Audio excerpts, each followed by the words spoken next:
everyone, welcome or welcome back. If you're new here, my name's Nina, and here at this channel we talk all about mental health, personal development, and understanding our own psychology.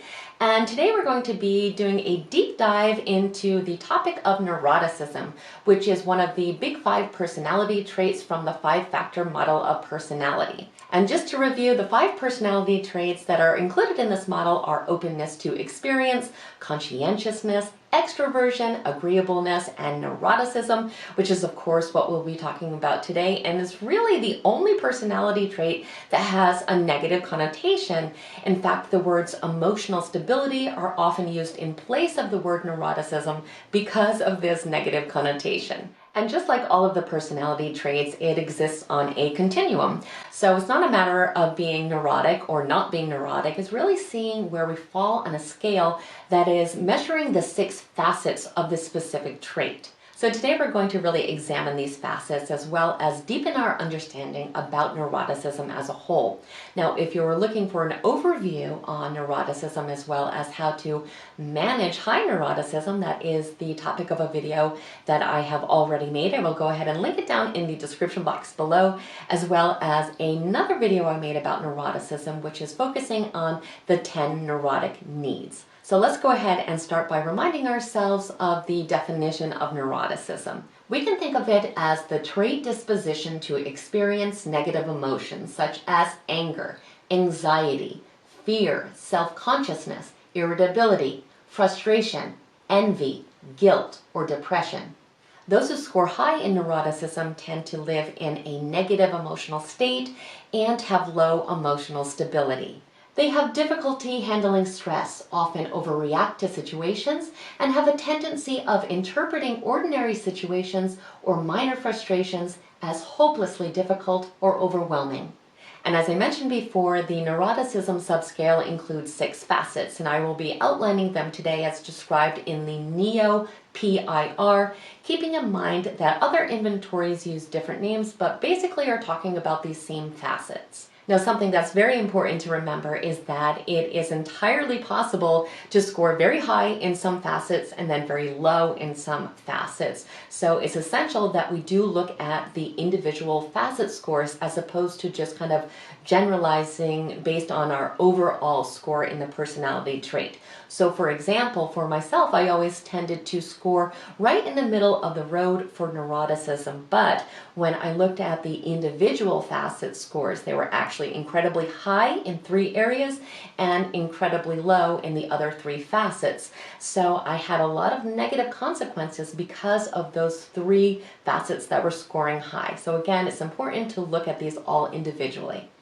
The first is anxiety. This facet is associated with how frequently we feel nervous, worried, or perceive the outside world to be threatening. It is related to uneasiness and feelings of dread over anticipated events. The second is angry-hostility. This facet measures our tendency to feel anger, frustration, or bitterness in situations, or experience even more intense emotional states such as wrath or rage. The third is depression. This facet measures our tendency to feel depressed and to experience negative emotions such as guilt, loneliness, hopelessness, or despondency. It is associated with a low mood and sadness. Number 4 is self-consciousness. This facet measures how easily we experience social anxiety and are sensitive to the evaluations of others. It is associated with the likelihood of experiencing reservation or feeling shame in the company of others. Number 5 is impulsiveness. This facet measures our tendency to think short-term, to give in to cravings, and the degree of inability we have to delay gratification or resist temptation. It is related to risk-taking, lack of planning, and quick decision-making. And number 6 is vulnerability. This facet measures how well we handle stress and how quickly we tend to panic or feel helpless in situations. It is associated with the inability to withstand uncomfortable conditions. So those are the 6 facets that are associated with neuroticism, and probably just hearing about these facets, you're able to kind of gauge where you would fall in the scales for each of these facets. But I do suggest, if you haven't already, to take a 5-factor model of personality test, which are all over the internet, and at the end it will give you an analysis that breaks down each one of the facets of all 5 personality traits. And if you are interested in learning more about the other personality traits, I do have a whole playlist that is focused on the 5-factor model of personality, and I will go ahead and link that down below as well.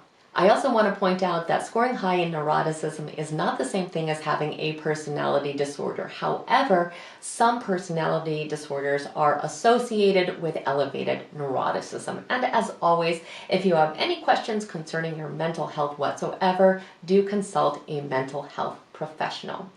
And with that being said, I hope you found today's video to be interesting and informative. If you enjoyed it, please subscribe to the channel and like this video. And I want to thank you so much for spending time with me today. I hope the rest of your day is extraordinary.